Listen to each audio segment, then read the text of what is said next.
자, 오늘 성경 창세기 6장 1절부터 8절까지 말씀입니다. 창세기 6장 1절부터 8절까지 말씀. 자, 우리가 참 목소리로 읽습니다. 사람이 땅 위에 번성하기 시작할 때 그들에게서 딸들이 나니 하나님의 아들들이 사람의 딸들의 아름다움을 보고 자기들이 좋아하는 모든 여자를 아내로 삼는지라. 여호와께서 이르시되 나의 영이 영원히 사람과 함께하지 아니하리니 이는 그들이 육신이 됨이라. 그러나 그들의 날은 120년이 되리라 하시니라. 당시에 땅에는 네피림이 있었고 그 후에도 하나님의 아들들이 사람의 딸들에게로 들어와 자식을 낳았으니 그들은 용사라 고대에 명성이 있는 사람들이었더라. 여호와께서 사람의 죄악이 세상에 가득함과 그의 마음으로 생각하는 모든 계획이 항상 악할 뿐임을 보시고 땅 위에 사람 지으셨음을 한탄하사 마음에 근심하시고 이르시되 내가 창조한 사람을 내가 지면에서 쓸어버리되 사람으로부터 가축과 기는 것과 공중의 새까지 그리하리니 이는 내가 그것들을 지었음을 한탄함이니라 하시니라. 그러나 노아는 여호와께 은혜를 입었도다. 아멘. 자, 오늘이 무슨 주일인지 아세요? 제가 이전에는 렉셔너리대로 설교를 했기 때문에 종려주일이면 종려주일에 맞게 했었어요. 근데 제가 올해서부터는 그렇게 안 하기로 한다고 했죠. 그냥 창세기를 쭉 나가고 있다 보니까 종려주일에 우리가 이 말씀을 보다 보니까 조금 이상할 수 있는데요. 다음 주일에는 창세기를 한 주간 안 할 겁니다. 안 하고 부활절 설교를 할 겁니다. 새벽 예배 때도요. 지금 요한복음을 나가고 있었죠. 잠깐 스탑하고 고난주간 새벽 설교를 할 겁니다. 이번 주는요. 새벽 예배 당장 내일서부터 있습니다. 고난주간 내내 할 겁니다. 자, 지난 주일 우리는 가인의 왕국에 대해서 살펴봤어요. 특히 가인의 자손 중 라멕이 부르는 칼의 노래에 대해서 우리가 살펴봤습니다. 그는 이렇게 외쳐요. 가인을 위하여는 벌이 7배일진데 나 라멕을 위하여는 벌이 77배다. 가인을 위하여는 벌이 7배인데 나 라멕을 위하여는 벌이 77배다. 가인은요, 스스로 하나님을 떠났어요. 그렇게 하나님을 떠난 후에 그는 자기를 위해 헌신하는 삶을 살아요. 에녹이라는 이름이 dedicated, 헌신이라는 뜻이라고 했죠. 자기를 위해서 헌신하는 삶을 살아요. 지켜주시겠다는 하나님의 약속 믿지 못하고 스스로를 지키기 위해서 성을 쌓습니다. 그리고 끊임없이 자기 자신을 발전시키는 삶을 살아요. 자기를 위해 헌신하는 삶을 살아요. 그 결과 그의 자손 중에서 가축 치는 자의 조상이 나오죠. 음악하는 자의 조상이 나오죠. 또 철을 만들고 무기를 만드는 그 사람의 조상이 나와요. 이렇게 세상의 화려함을 자랑해요.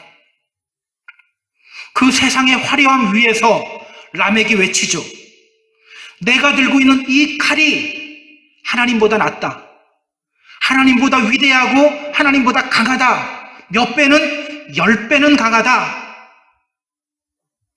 하나님이 나 지켜주시는 것이 아니라 내 칼이 나를 지켜주고 보호해준다.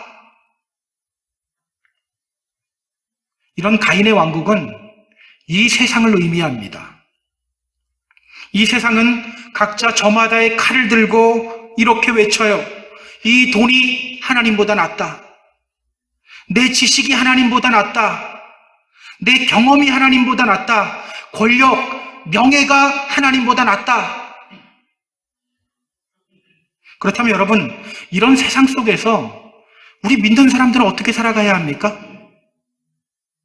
성경은요, 그런 가인의 자손과는 대조적으로 아담으로부터 셋으로 쭉 이어지는 족보를 우리에게 소개하고 있어요.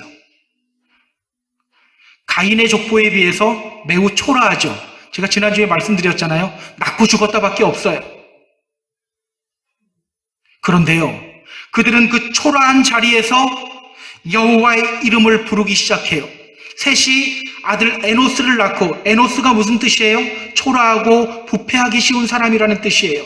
그 에노스를 낳고 뭐를 하기 시작합니까? 여호와의 이름을 부르기 시작합니다. 여호와의 이름을 부른다는 것은 하나님을 예배하기 시작한다는 거예요.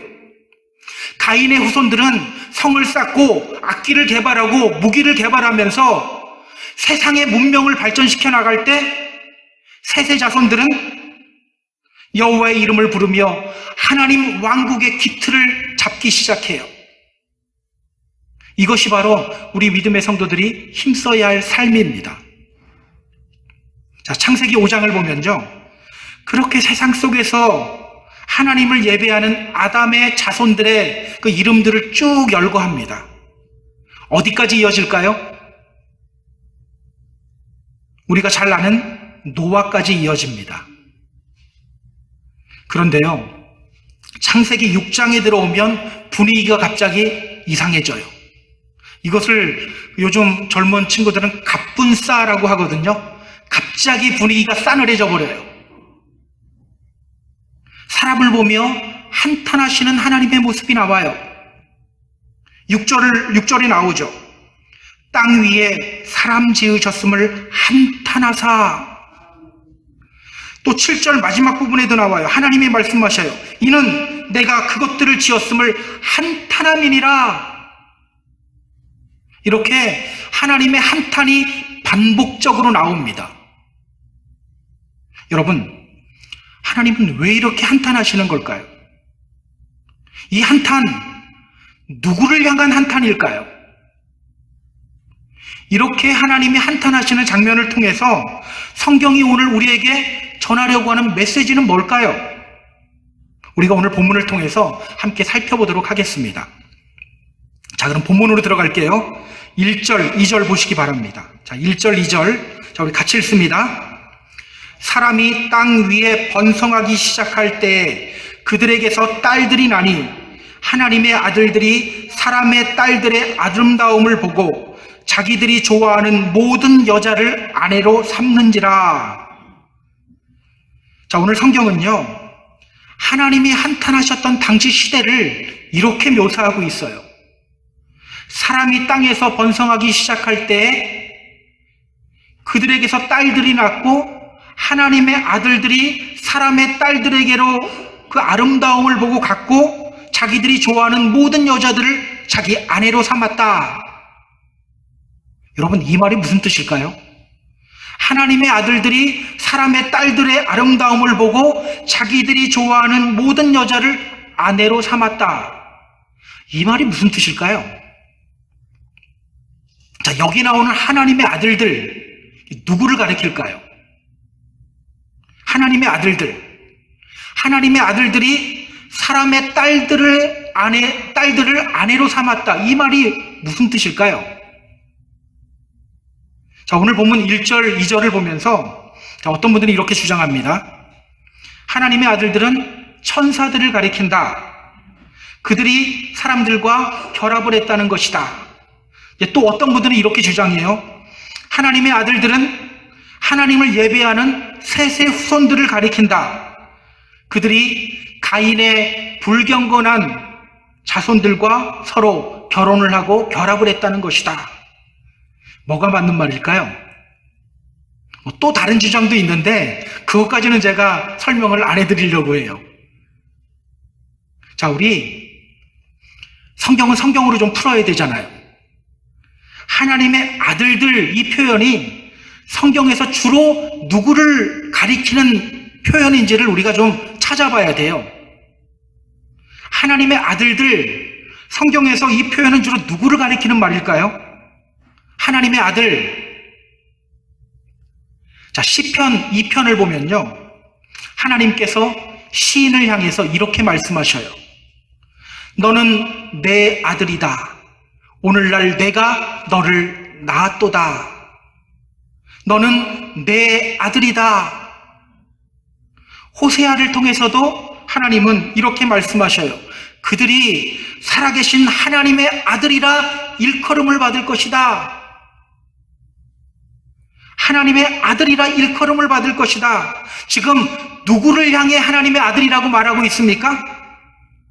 하나님을 믿는 사람들을 향해서 하나님의 아들이라는 표현을 사용하고 있어요. 이 외에도 성경은요, 아주 여러 곳에서 믿는 사람들을 하나님의 아들이라고 표현하고 있어요. 특히 바울이 이 표현을 많이 사용했죠. 너희가 다 믿음으로 말미암아 그리스도 예수 안에서 하나님의 아들이 되었으니, 갈라디아서 3장 26절 말씀이에요. 또 로마서에서도 이야기합니다. 피조물이 고대하는 바는 하나님의 아들들이 나타나는 것이다. 이렇게요, 성경 여러 곳에서 하나님의 아들들이라는 표현은요, 주로 하나님을 믿는 사람들을 가리킵니다. 자, 그렇다면 여러분, 이 하나님의 아들들, 이 표현이 하나님을 믿는 사람들에게만 국한될까요? 그렇지는 않아요. 천사를 가리키는 경우도 있어요. 욥기 1장 6절을 보면요, 이렇게 말합니다. 하루는 하나님의 아들들이 와서 여호와 앞에 섰고 사단도 그들 가운데 왔는지라. 자, 여기서는 하나님의 아들이 누구를 가리켜요? 천사들을 가리켜요.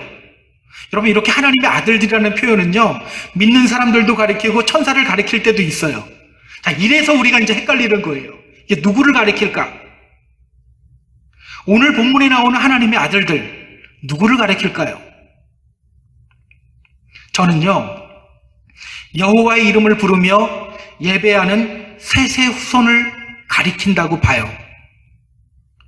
저만 그렇게 생각하는 것이 아니라요, 아주 많은 성서학자들이, 대부분의 성서학자들이 이 주장을 합니다.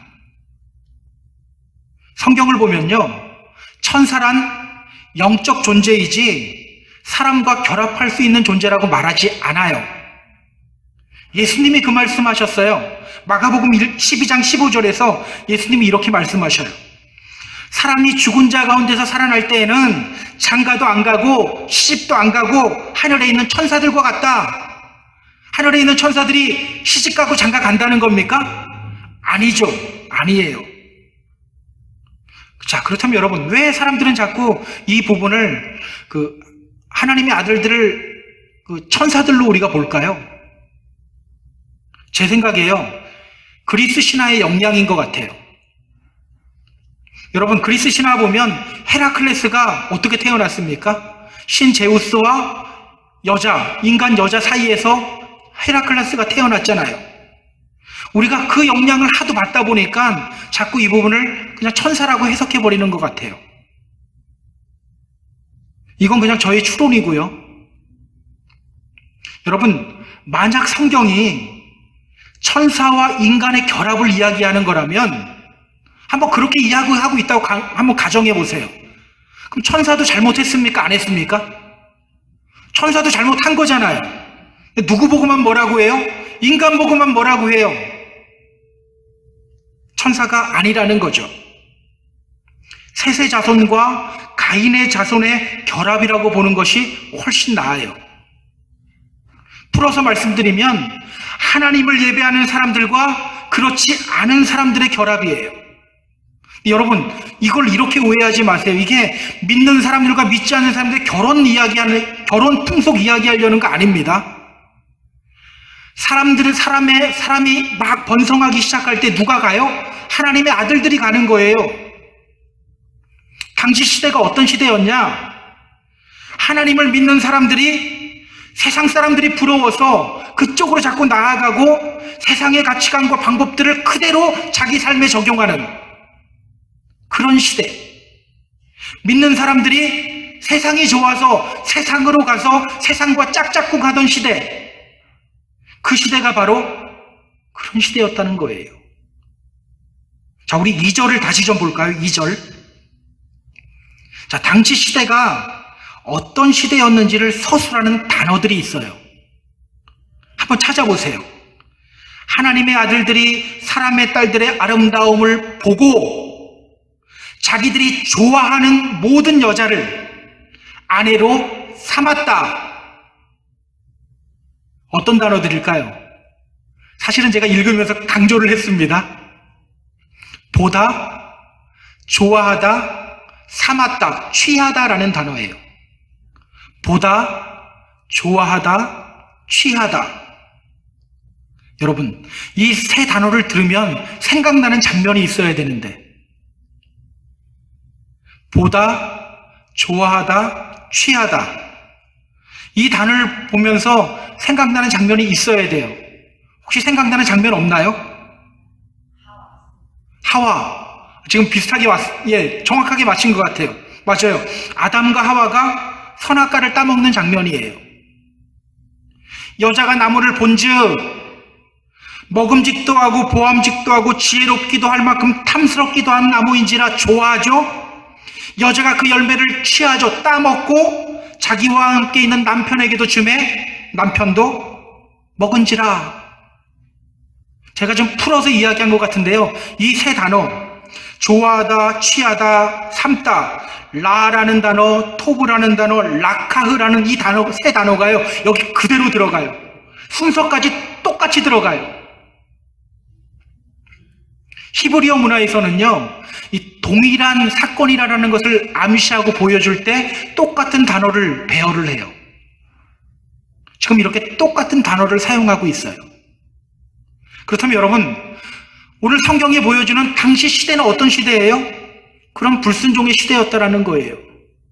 믿는 사람들의 불순종, 믿는 사람들의 불순종, 믿지 않는 사람들 이야기하는 거 아니에요. 그 사람들은 원래 칼에 노래 부르고 있었어요. 믿는 사람들의 불순종. 하나님이 원하시는 것이 뭐죠? 그들이 있는 자리에서 하나님 예배하는 거예요. 그 자리가 초라해 보이든 낮아진 자리든 그 자리에서 하나님의 이름을 부르며 하나님을 예배하는 믿음의 성도들을 원하셔요. 그런데 당시 믿는 사람들이 어땠다는 거예요? 세상을 바라보면서 겉으로 보이는 것을 좋아하고 그것만 보고 그것을 취하려고 하던 시대, 당시 시대가 바로 그런 시대였다는 겁니다. 우리 당시 시대에 대해서 조금 더 살펴봐야 돼요. 4절 한번 보세요. 4절. 오늘 보면 4절. 자, 같이 읽습니다. 당시에 땅에는 네피림이 있었고 그 후에도 하나님의 아들들이 사람의 딸들에게로 들어와 자식을 낳았으니 그들은 용사라 고대의 명성이 있는 사람들이었더라. 자, 여기서 우리가 좀 주목해야 할 단어들이 있습니다. 네피림, 용사, 명성, 이 단어예요. 네피림, 용사, 명성. 자, 네피림이 뭐죠? 네피림은요, 자이언트, 그냥 거인이라는 뜻이에요. 우리는 이 네피림 생각하면 자꾸 헤라클레스를 떠올려요. 그래. 천상적 존재와 인간이 만나서 이렇게 용사가 나온 헤라클레스가 그런 경우잖아요. 그래서 반신반인인 그런 존재로 우리가 생각하는데요. 그렇지 않아요. 덩치 크고 용맹한 사람이 네피림이에요. 예를 들어 볼까요? 민수기 13장에 보면 가나안 땅을 정탐하러 갔던 사람들이 와서 보고를 하죠. 그때 이렇게 보고합니다. 거기서 네피림의 후손인 아낙 자손의 거인들을 보았습니다. 우리는 스스로 보기에도 메뚜기 같습니다. 그들이 우리 보기에도 우리 메뚜기 같을 겁니다. 덩치 큰 아낙 자손을 보고 뭐라고 해요? 네피림의 후손들이다, 네피림이다 이렇게 말하잖아요. 여러분, 그 네피림의 후손 중에, 그 아낙 자손 중에 우리가 잘 아는 사람이 있어요. 실제로 보지는 않았지만 잘 아는 사람이 있어요. 누굴까요? 예, 저는 여기서 혹시 샤킬 오닐 이렇게 나올까봐 조마조마했는데 아닙니다. 골리앗입니다. 골리앗. 자, 그렇다면 여러분, 네피림, 용사, 명성, 이 세 단어가 보여주는 당시 시대의 모습, 어떤 모습이에요? 당시 시대가 어떤 시대였냐? 크기에 집중하고 힘이 센 것에 집중하고 자신의 명성에 집중하는 시대였다는 거예요. 크고 힘있고 명성들, 그것을 보고 좋아하고 취하던 시대, 그 시대가 바로 이 노아의 시대였다라는 겁니다. 세상 사람들만? 아니요. 하나님의 아들들이 사람의 딸들에게로 들어와. 누가 누구에게로 들어가고 있어요? 하나님의 아들들이 사람의 딸들에게로 들어가서 자식을 낳아서 용사를 만들고 명성 있는 사람을 만들던 시대, 그 시대가 바로 노아의 시대였다라는 겁니다. 하나님을 믿는 사람들이 똑같이 그렇게 했다는 거예요. 처음에는요, 가인의 자손들만 그렇게 살았어요. 우리가 지난주에 확인했잖아요. 그런데 시간이 지나면서, 족보가 쭉 연결되면서 시간이 지나면서 하나님을 예배하는 사람들이 가인의 자손들이 부르는 칼의 노래를 듣는 거예요. 칼의 노래를 듣는데 부러워지는 거예요. 아, 나도 저 칼 좀 갖고 싶다. 세상의 가치관에 동화되기 시작하는 거예요. 그리고 그 결과 세상으로 들어가서 세상에서 한 자리씩 차지하고서 똑같이 칼의 노래를 부르고 있는 겁니다. 이것이 바로 당시 시대의 모습이에요. 어떻습니까? 오늘날 교회와 많이 다른가요?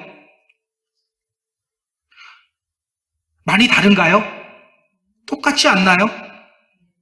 오늘 믿는 사람들의 모습 아닌가요? 한동안 교회 안에서 유행처럼 번지던 주장이 있었어요. 지금도 이런 주장을 펼치는 사람들이 많아요.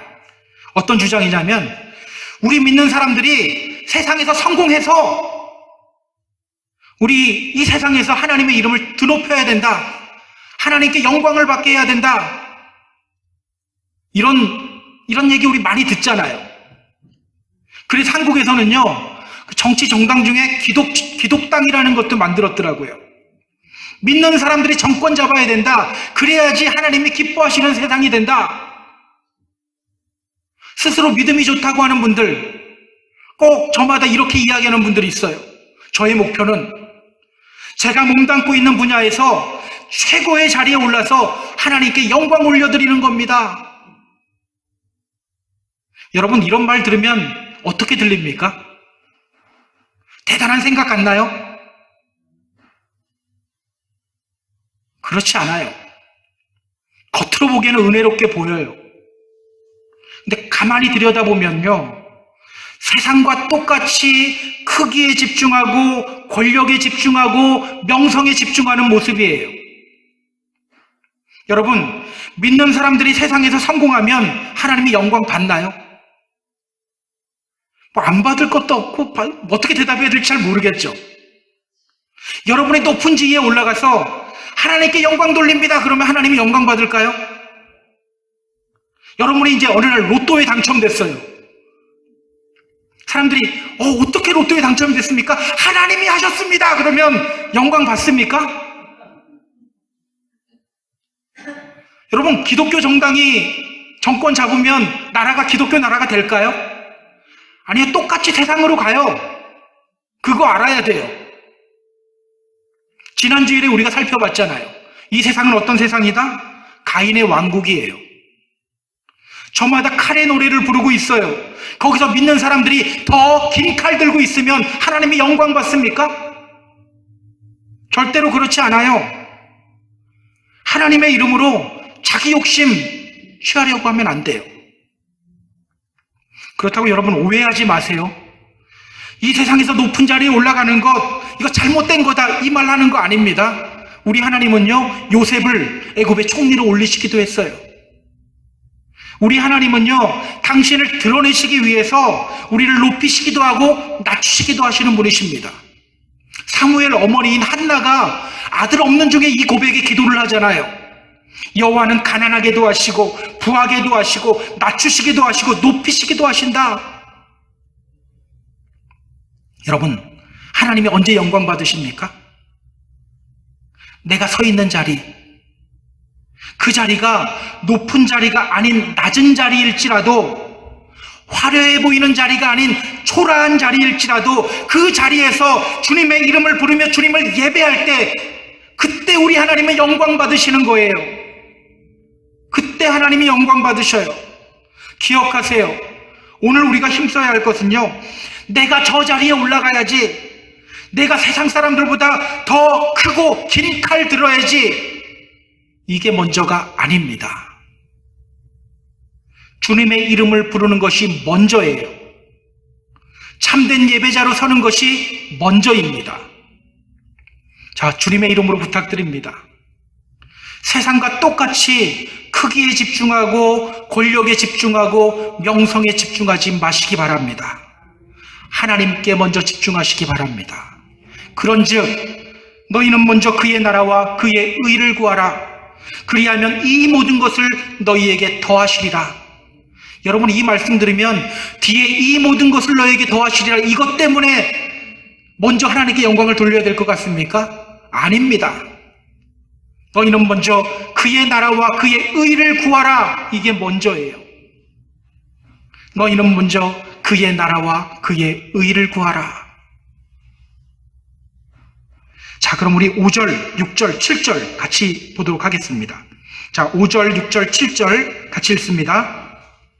여호와께서 사람의 죄악이 세상에 가득함과 그의 마음으로 생각하는 모든 계획이 항상 악할 뿐임을 보시고 땅 위에 사람 지으셨음을 한탄하사 마음에 근심하시고 이르시되 내가 창조한 사람을 내가 지면에서 쓸어버리되 사람으로부터 가축과 기는 것과 공중의 새까지 그리하리니 이는 내가 그것들을 지었음을 한탄함이니라 하시니라. 자, 오늘 하나님은요, 믿는 사람들이 세상과 똑같이 크기에 집중하고 권력에 집중하고 자기 이름 드러내는 데 집중하는 그 모습을 보면서 한탄하셔요. 한탄하셔요. 여러분, 하나님이 한탄하셨다라는 것, 이게 무슨 뜻일까요? 하나님이 한탄하셨다. 한탄하다. 이제 NIV 성경으로 보면요, 여기에 regret라는 단어를 사용하고요, 킹제임스 성경을 보니까 repent라는 단어를 사용해요. 회개하다라는 단어를 사용해요. 다 후회하다, 회개하다라는 뜻이에요. 자, 그렇다면 여러분, 이 하나님의 한탄은 하나님의 후회를 의미할까요? 내가 왜 저 인간들을 창조했지? 정말 후회되네, 이런 뜻일까요? 그렇지는 않아요. 로마서 11장 29절 이렇게 말해요. 하나님의 은사와 부르심에는 후회하심이 없느니라. 하나님의 은사와 부르심에는 후회하심이 없다. 우리 하나님 어떤 분이에요? 후회하심이 없는 분이에요. 따라서 하나님이 한탄하셨다는 것은요, 내가 저 인간들을 왜 창조했지? 우리는 그럴 때 있잖아요. 자식이 말 안 들으면, 네? 아유, 저는 어떻게 하다가 저런 인간이 태어나서. 근데 우리 하나님은 그렇게 안 하신다니까요. 우리 하나님은요, 후회가 없으신 분이에요. 하나님은 오늘 우리를 당신의 자녀로 삼으신 것을 후회하지 않는 분이세요. 우리가 계속해서 넘어지고 말 안 듣고 옆으로 삐져나가고 그럴지라도 우리 하나님은 절대로 후회하지 않는 분이세요. 자, 그렇다면 여러분, 하나님이 한탄하셨다, 이게 무엇을 뜻할까요? 하나님이 한탄하셨다. 히브리어 성경을 보니까요, 여기에 낙함이라는 단어가 사용됩니다. 낙함, 이 단어가 어떤 뜻이냐면요, 아휴, 이게 낙함이에요. 어휴 하고 한숨을 크게 내쉬는 것, 이게 바로 낙함이에요. 깊은 한숨을 의미하는 단어입니다. 그러니까 하나님이 한탄하셨다는 것은요, 인간들을 보면서 하나님이 깊은 한숨, 그냥 깊은 한숨을, 깊은 탄식을 내쉬었다라는 겁니다. 여러분, 이 한탄 누구를 향한 한탄입니까? 누구를 향한 한탄이에요? 가인의 자손들, 믿지 않는 사람들을 향한 한탄입니까? 그렇지 않아요. 가인의 자손들은요, 원래부터 하나님 떠나 있었어요. 원래부터 칼의 노래 부르고 있었어요. 가인의 자손을 향한 한탄이라면 이미 창세기 4장에서 했었어야 돼요. 기억하세요. 오늘 본문에 나오는 이 하나님의 한탄은요, 셋의 자손들을 향한 한탄이에요. 쉽게 말하면 우리 믿는 사람들을 향한 한탄이에요. 한동안 그들은요, 낮은 자리에서 하나님의 이름을 불렀어요. 라멕이 칼을 들고 칼의 노래를 부르고 있을 때 그들은 여호와의 이름을 부르며 예배를 했어요. 그랬던 그들이 시간이 지나면서 칼의 노래들이 점점 크게 들려요. 아, 부럽다. 나도 저 칼 한번 들어봤으면. 그러면서 세상으로 나아가기 시작하는 거예요. 그리고 세상과 똑같이 칼의 노래를 부르고 있는 그 모습을 보면서 우리 하나님이 한탄하신다는 겁니다. 여러분, 우리가 반드시 알아야 될 것이 있어요. 우리 하나님의 눈은요, 늘 우리 믿는 사람들을 향해 있어요. 우리 하나님의 눈은요, 누구를 향해 있다고요? 우리 믿는 사람들을 향해 있어요. 예전에 막내 학교에서 연락이 왔어요. 음악 발표회가 있다고. 갔습니다. 아이들이 선생님 지휘하에 노래도 부르고 율동도 해요. 제 눈에는 누구만 보였을까요? 막내만 보여요. 제 아이만 보여요. 그날 제가 일찍 도착하지 못해서 좀 자리를 잘못 잡았거든요. 아니, 덩치 큰 미국 사람들 틈에 끼어 있다 보니까 우리 아이가 안 보이는 거예요. 제가 어떻게 했을까요? 막 이러면서 보는 거예요. 우리 아이만 보는 거예요. 우리 아이만. 여러분, 우리 하나님의 눈이 바로 이와 같아요. 난 너만 바라봐. 너만 보인단 말이야. 그래서 여러분, 열왕기서를 보고 역대기서를 보면 이스라엘 왕들이 또 유대 왕들이 우상을 섬길 때 성경은 이렇게 말해요. 아무개가 여호와 보시기에 악을 행하고 있다. 아무개가 여호와 보시기에 악을 행한다. 여러분, 그들만 악을 행합니까? 이방나라 왕들은요, 원래서부터 악을 행했어요. 원래서부터 우상 섬겨왔어요. 그런데 그들에게는 아무 말 안 하고 이스라엘 왕들, 유대 왕들에게는 말하는 거예요. 아무개가 여호와 보시기에 악을 행한다. 왜? 하나님의 눈은 늘 당신의 백성들을 향하기 때문이에요. 그래서 시편 34편 15절을 보면요, 이렇게 말하죠. 여호와의 눈은 의인을 향하시고 그의 귀는 그들의 부르짖음에 기울이시는도다. 여호와의 눈이 누구를 향해요? 의인을 향하고 여호와의 귀가 어디를 향해요? 의인을 향한다는 거예요. 그래서 여러분, 이 세상에서 우리 믿는 사람들의 역할이 되게 중요한 거예요. 세상 사람들은 자기네들이 세상 문명 발전시켜서 세상이 온전히 가고 있다고 생각할 거예요. 근데 우리는 어떻게 생각해야 됩니까? 믿는 우리 때문에 하나님이 이 세상 유지시켜 주는 거야. 여러분, 이 정도 자존심은 있어야 되지 않습니까? 여러분, 소돔과 고모라가 왜 망했어요? 죄악이 넘쳐서 멸망한 겁니까? 물론 그렇죠. 그런데 더 깊게 들어가면요, 그것 때문에 망한 게 아니에요. 뭐 때문에 망했어요? 의인 10명이 없어서 망한 거예요. 의인 10명이 없어서 망했다니까요. 하나님이 소돔과 고모라 멸망시킨다고 했을 때 아브라함이 묻잖아요. 거기에 만약에 의인 50명 있으면 어떻게 할 겁니까? 하나님, 그 의인들과 악인들을 같이 심판할 겁니까? 하나님이 말씀하시죠. 50명 있으면 내가 안 해. 다시 말해요. 그럼 45명 있으면 어떻게 할래요? 45명 있어도 내가 멸망시키지 않아. 눈치 없게 계속 내려가요. 나중에 10명까지 내려가요. 하나님, 만약에 10명 있으면 어떻게 할래요? 그 10명으로 인하여 내가 소돔과 고모라 멸망하지 않겠다. 그런데 멸망했잖아요. 뭐 때문에 멸망한 거예요? 의인 10명이 없어서 멸망한 거예요. 우리 믿는 사람들의 역할이 그래서 이렇게 중요한 거예요. 우리가 있는 자리에서 주님의 이름을 부르며 예배하는 이 자리가요, 정말 중요한 자리라는 거 우리가 알아야 돼요. 이 세상 악하다고 너무 한탄하지 마세요. 이 세상은요, 원래부터 악했어요. 우리가 먼저 힘써야 할 것이 뭡니까? 우리가 먼저 하나님 앞에 의인이 되면 되는 거예요. 예배자로 서면 되는 거예요. 그때 나의 의로움으로 이 세상이 지탱되는 거예요. 저 사람의 악함이 이 세상을 망하게 하는 것이 아니라 나의 의로움이 이 세상을 유지하게 해요. 교회도 마찬가지 아닙니까? 누군가의 악함이 교회를 망하게 하는 것이 아니라 의인이 없을 때 교회가 망해요. 우리가 이거 알아야 돼요. 그래서 교회 안에 누구 때문에 교회가 안 돼? 아니, 절대 그렇지 않습니다. 나부터 하나님 앞에 똑바로 서면 되는 거예요. 혹시 집안에서 혼자 믿고 있는 분 있나요? 그분의 어깨는 더 무거운 거예요.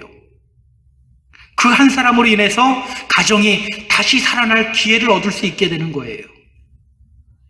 나로 인해 내 남편, 내 아내, 그리고 내 자녀들이 다시 생명을 얻게 될 기회를 누구 때문에? 나 때문에 갖게 되는 거예요. 교회도 마찬가지입니다. 교회도 마찬가지예요. 누구 때문에 교회가 망하는 게 아니에요. 내가 먼저 서면 되는 거예요. 여러분, 지금 우리 주님이 이 세상을 보시면 어떻게 하실까요? 한탄하실까요? 아니면 미소 짓고 있을까요? 우리 교회를 보시면서는 어떻게 하실까요? 우리 가정을 보시면서는 또 어떻게 하고 계실까요? 우리가 깊이 한번 생각해 봐야 될 문제예요. 자, 오늘 하나님의 한탄은요, 세상을 향한 한탄 같아 보이지만 사실은 당신의 백성들을 향한 한탄입니다. 세상 사람들과 똑같이 칼의 노래를 부르는 믿음의 사람들을 향한 한탄이에요. 이제 우리는요, 그렇게 세상과 가까운 성도들, 또 세상과 가까운 나의 모습을 보면서 하나님의 애타는 마음을 좀 확인해야 합니다. 자, 우리 3절 보세요. 3절. 자, 3절 같이 읽습니다. 여호와께서 이르시되 나의 영이 영원히 사람과 함께하지 아니하리니 이는 그들이 육신이 됨이라. 그러나 그들의 날은 120년이 되리라 하시니라. 자, 믿음의 사람들이 세상과 섞여서 세상의 가치관대로 막 살아가는 모습 보면서 하나님이 말씀하시죠. 나의 영이 영원히 사람과 함께하지 아니하리니 이는 그들이 육신이 됨이라. 하나님의 영이 사람과 함께하지 않는데요. 왜? 그 이유가 뭡니까? 이는 그들이 육신이 됨이라. 그들이 육신이 되기 때문에. 그래서 여러분, 아까 제가 그랬잖아요. 세상의 높은 자리에 올라가서 하나님 영광 드러내며 하나님의 영광 받을 것 같냐고. 대부분이 어떤 증세가 나타나는지 아세요? 그렇게 올라간 다음에 세상에 이끌리면서 살아가게 돼요. 막 그러잖아요. 나는 돈 많이 벌어서 교회를 위해서 헌신할 거야. 돈 많이 버는 사람, 나중에 그 사람 돈 많이 벌어서 헌신 안 해요. 알아요, 저는. 그렇게 결심하는 거 절대 그렇게 안 합니다. 그냥 헌신하는 사람들이 돈 많이 벌어도 하는 거고요. 똑같아요. 거기 그냥 동화되어 버리고 말아요. 여러분, 육신대로 살면요, 하나님의 영이 떠나게 되어 있어요. 그래서 이 장면을 묵상하면서 바울은 로마서에서 이렇게 선포해요. 로마서 8장 5절, 6절, 7절, 8절이에요. 제가 한번 읽어볼게요. 육신을 따르는 자는 육신의 일을, 영을 따르는 자는 영의 일을 생각하나니 육신의 생각은 사망이요 영의 생각은 생명과 평안이니라. 육신의 생각은 하나님과 원수가 되나니 이는 하나님의 법에 굴복하지 아니할 뿐 아니라 할 수도 없음이라. 육신에 있는 자들은 하나님을 기쁘시게 할 수 없느니라. 자, 그렇다면 여러분, 하나님의 영이 떠난다. 이건 또 무엇을 의미할까요? 하나님의 영이 떠난다. 하나님의 영이 떠난다. 우리 창세기 1장 한번 기억해 보세요. 태초에 하나님의 영이 무엇을 하고 있었죠? 혼돈과 공허와 흑암의 수면 위를 운행하고 계셨죠. 이 운행하다는 뜻이 생명을 품다, 새가 자기 새끼 위에서 너풀거리다 이런 뜻이라고 했어요. 자, 혼돈과 공허와 흑암의 세상에 하나님의 영이 운행하고 계셨어요. 자, 그러면 하나님의 영이 떠나면 어떻게 될까요? 다시 혼돈이 오겠죠. 다시 공허가 오겠죠. 다시 흑암이 오겠죠. 하나님의 질서가 깨지게 되는 거예요. 그러니까 여러분, 노아의 홍수 사건은요, 단순히 비가 많이 와서 물이 세상을 덮었다 이게 아니라 하나님이 잡아놓으신 창조 질서가 깨졌다라는 거예요. 한번 창세기 7장 11절 한번 보세요. 창세기 7장 11절. 성경은요, 노아의 홍수 사건을 이렇게 묘사합니다. 그날에 큰 기품의 샘들이 터지며 하늘의 창문이 열려. 자, 하나님이 세상 창조하실 때 어떻게 했습니까? 질서의 하나님으로 해서 물아, 위의 물, 아래 물로 나뉘어져라. 그리고 그 중간에 궁창이 생겼잖아요. 그렇게 하나님이 꽉 질서를 잡고 계신 거예요. 그래서 구약의 욥기나 이런 데 보면 바다 보면서도 그렇게 하잖아요. 하나님이 이 파도 꽉 잡고 계시는구나, 이 고백하잖아요. 자, 그런데 하나님의 영이 떠난대요. 어떻게 될까요? 다 무너져 내리는 거예요. 질서가 다 혼돈 상태로 들어오는 거예요. 하나님이 잡아놓으신 창조 질서가 다시 혼돈의 상태로 들어가는 그림, 이게 바로 노아의 홍수예요. 하나님이 질서를 꽉 잡고 있다가 손을 탁 놔버리는 거예요. 지금 하나님은요, 무시무시한 심판을 예고하고 있는 거예요. 우리 저 뒤에 13절 한번 보세요. 하나님이 노아에게 이르시되 모든 혈육 있는 자의 포악함이 땅에 가득함으로 그 끝날이 내 앞에 이르렀으니 내가 그들을 땅과 함께 멸하리로다. 17절도 보세요. 내가 홍수를 땅에 일으켜 무릇 생명의 기운이 있는 모든 육체를 천하에서 멸절하리니 땅에 있는 것들이 다 죽으리라. 무시무시한 심판이죠. 자, 그런데요, 우리가 여기서 오늘 주목해야 될 말씀이 있습니다. 그 무시무시한 심판의 말씀과 더불어서 하나님이 하시는 말씀이 있어요. 어떤 말씀이죠? 그러나 그들의 날은 120년이 되리라. 그러나 그들의 날은 120년이 되리라. 이 말이 무슨 뜻일까요? 그러나 그들의 날은 120년이 되리라. 앞으로 인간의 수명을 120년으로 하시겠다는 걸까요?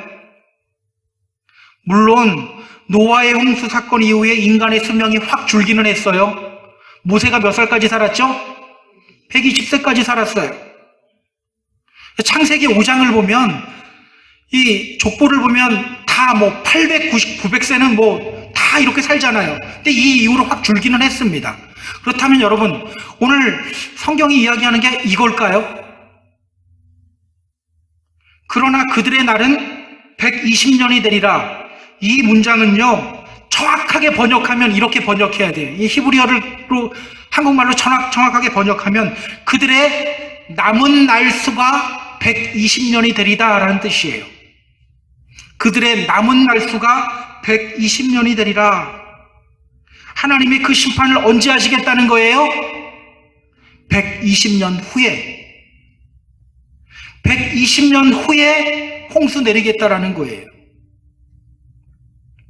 여러분, 하나님의 마음이 느껴지세요? 이렇게 말씀하시는 그 하나님의 마음이 느껴지세요? 당신의 자녀를 향해서 당장 그냥 꿀밤 한번 확 쥐어받고 싶은데 120년의 시간을 주시는 하나님의 마음이 느껴지세요? 느껴져야 합니다. 기억하세요. 우리 하나님의 심판은요, 심판이 목적이 아닙니다. 구원이 목적이에요. 이 120년이라는 기간, 어떤 기간이에요? 기회의 시간이에요. 다시 하나님과 관계를 회복할 기회의 시간인 거예요. 우리 하나님은요, 늘 기회 주시잖아요. 분명히 아들 주겠다고 했는데 그 약속 믿지 못하고 하갈을 통해서 아들 낳았을 때 우리 하나님은 또 아브라함 찾아가시잖아요. 또 기회 주시잖아요. 내가 전능한 하나님이다. 하나님의 명령 어기고 도망간 요나, 저 같으면 바로 발로 차버렸을 거예요. 근데 하나님은 어떻게 하십니까? 또 기회 주셔요. 이렇게 우리 하나님은요, 늘 계속해서 기회를 주시는 분이세요. 여러분 그거 아세요? 오늘 우리가 살아가는 순간순간, 시간, 이 모든 순간이 다 기회의 시간이에요. 순간순간 넘어지는 우리에게 주어지는 모든 시간들 다 기회의 시간이에요. 다시 하나님께로 돌아와야 하는 기회의 시간인 겁니다. 다시 예배자로 돌아와야 하는 기회의 시간인 거예요. 그래서 여러분, 우리 믿는 사람들은요, 넘어질지언정 빨리 일어나요. 오래 넘어져 있지 않아요. 왜? 이런 하나님의 마음을 알기 때문입니다. 혹시 넘어져 있는 분 있나요? 오늘 이 하나님의 마음을 기억하면서 빨리 일어나시기 바랍니다. 예배 드리는 분들은 넘어져 있는 분들은 없는 것 같아요. 예. 여러분 주님의 이름으로 부탁드립니다. 하나님이 주시는 이 기회의 시간들 발로 차지 마세요. 마지막 날이 언제 올지 몰라요. 마태복음 24장 37절, 38절, 39절을 보면요, 예수님이 이렇게 말씀하시죠. 노아의 때와 같이 인자의 임함도 그러하니라. 홍수 전에 노아가 방주에 들어가던 날까지 사람들이 먹고 마시고 장가들고 시집가고 있으면서 홍수가 나서 그들을 다 멸하기까지 깨닫지 못하였으니 인자의 임함도 이와 같으니라. 당시 사람들이 왜 심판받은 거예요? 기회 주시는 그 하나님의 마음을 깨닫지 못하고 그냥 세상 일에 빠져 있었기 때문이에요. 그냥 먹고 마시고 장가가고 시집가는 일, 이게 뭐 죄인가요? 근데 거기에만 빠져 있었던 거예요. 기회를 발로 차버렸기 때문이에요. 그 결과가 바로 하나님의 심판이었던 겁니다. 오늘 우리는요, 은혜 입은 사람들이에요. 8절 한번 보세요. 8절. 그러나 노아는 여호와께 은혜를 입었더라. 저는 우리 모두가 이렇게 하나님께 은혜 입는 사람들이 되었으면 좋겠습니다. 노아는요, 하나님께 은혜 입었어요. 그런 노아는 어떻게 살아갑니까? 9절 보세요. 이것이 노아의 족본이라. 노아는 의인이요 당대의 완전한 자라. 그는 하나님과 동행하였으며. 자, 하나님께 은혜 입은 노아 어떻게 살아가요? 하나님과 동행하는 삶을 살아가요. 여러분, 노아가 당대 의인이고 완전한 자였기 때문에 하나님의 은혜를 입은 것 아닙니다. 정확하게 아셔야 돼요. 하나님의 은혜를 입었기 때문에 그는 하나님과 넘어지더라도 동행하는 삶을 살았고 하나님이 그를 의인이라고 칭찬해 주시는 거예요. 우리는 노아는 정말 의인이었을 거야라고 하는데, 여러분 생각해 보세요. 노아가 나중에 홍수가 다 정리되고 포도주 하다가 포도주 마시고 어떻게 해요? 뻘거벗고 자잖아요. 그 짓을 홍수 전에는 안 했을까요? 홍수 끝난 다음에 갑자기 생긴 버릇이었을까요? 아니에요. 원래 그랬었어요. 하지만 순간순간 하나님과 동행하는 은혜를 입었기 때문에 순간순간 하나님과 계속 동행하는 마음이 있었고, 그런 그를 하나님이 의인이다, 완전한 자다 선포해 주시는 거예요. 우리 사랑하는 펜사콜라 한인교회 성도 여러분, 기억하세요. 우리 역시 하나님께 은혜 입은 사람들입니다. 주님의 부르심에 믿음으로 반응했으니 우리는 주님께 은혜 입은 사람들이에요. 주님의 아들, 딸들입니다. 세상을 따라가기보다는, 세상 부러워하기보다는 주님과 동행하는 삶을 살아가시기 바랍니다. 지금 이 시간은요, 세상 부러워하던, 세상 바라보던 우리의 눈을 돌려서 다시 주님을 바라봐야 하는 시간입니다. 그렇게 의인이라고 선포하시는 하나님의 은혜를 누리게 되는 저와 여러분 다 되기를 주님의 이름으로 부탁드립니다. 그렇게 주님이 기뻐하시는 하나님의 아들, 딸들이 되는 저와 여러분 다 되기를 주님의 이름으로 축복합니다. 축복합니다.